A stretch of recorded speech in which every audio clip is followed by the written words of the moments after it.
Hello, good morning and welcome yet again to the costume store at the Museum of Cornish Life in Helston. Today I've got two quite different objects to show you. Any of you that were during half term walking around Coronation Park and saw the QR code symbols and looked at them, these two objects were both on those codes, and I'm just going to tell you a little bit more about them. Now the first coat we're going to look at here is this Farman's Mac.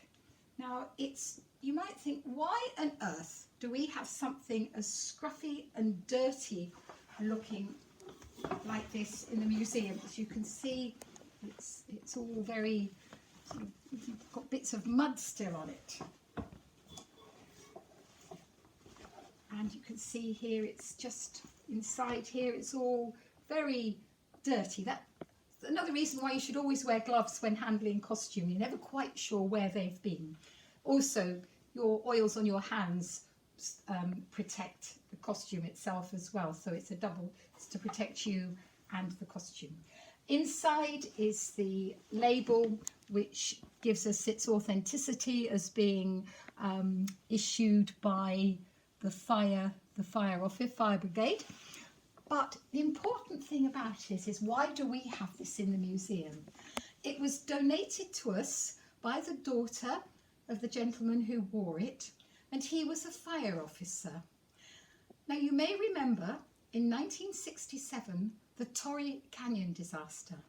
It was an oil tanker on its way from Kuwait, coming past round through the waters around Cornwall, and it struck a rock and split in half, discharging its cargo into the sea, doing untold damage to our marine life. I understand it took over 15 years for the waters and the life in the water and the birds and seaweeds and everything to get back to some sort of normality.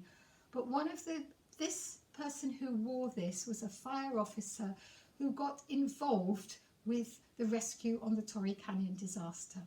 So that is why we have this in the museum.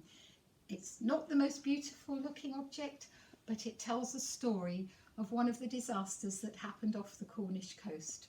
So very important to have things like that. Now, our other coat here, this is a beautifully made tweed coat.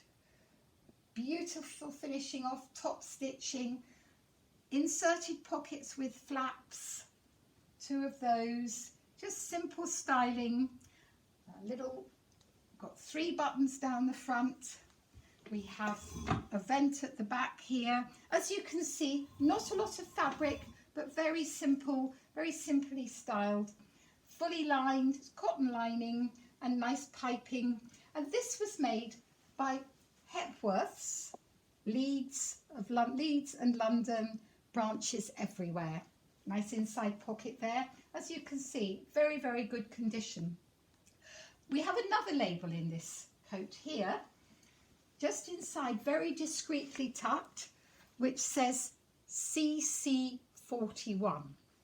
I have a bigger version of this label here for you to see, CC41. Now that immediately tells me that this coat was made during the Second World War, and it was made from fabric that had been had been rationed. What happened in 1941? The Board of Trade decided that because of shortages of materials, that they had to restrict the styling of clothing. I just can tell you here, you were restricted on the amount of cloth you could use, the number of buttons.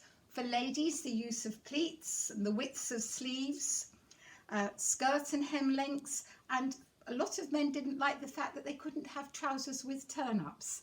So the Board of Trade, though, did employ top designers to design the clothes. There was Hardy Ames, Norman Hartnell and Worth, and they submitted their designs So manufacturers had to limit their ranges to the regulations, hence that's why we have the Hepworths in there, because they were one of the manufacturers of male clothing. We have the 3 buttons, as I say, the simplified pocket, and the flap. So beautifully made, and very, very stylish, and as a lot of people would say, very happy to wear that today. What we had with the clothing, with the coupons, we had, you were issued a book of clothing coupons.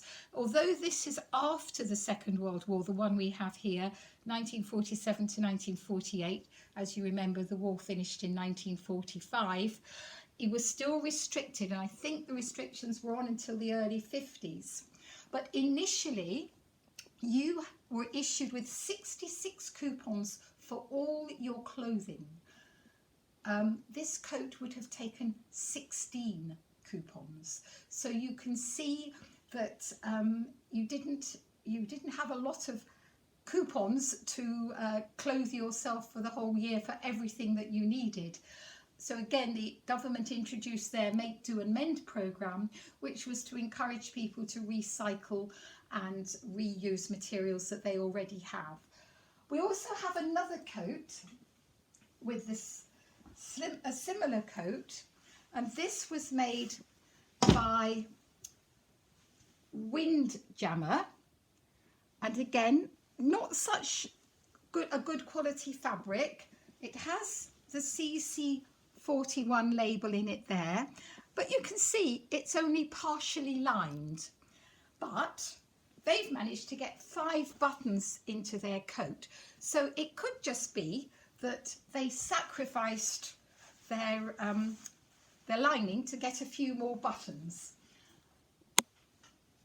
As you can see, again, they are in very, very good condition, and as the museum, we would be very interested to hear if you have got any clothing with a CC41 label in there, or it also applied to bed linens and all sorts of other things as well. So if you have anything that's got a CC41 label, if you have a story about it, we would love to hear from you. And also we would very much like to hear what happened to you during the war with rationing, and if you have any memories of having your clothes and getting them with using your coupons. I think it'd be lovely to have these stories documented, because as we're all getting a bit older, there'll be fewer people that will remember all these things. So there we are. We have 2 totally different objects, both men's clothing this week, and I hope you've enjoyed our little show around the costume store, and we look forward to hearing from you with your stories.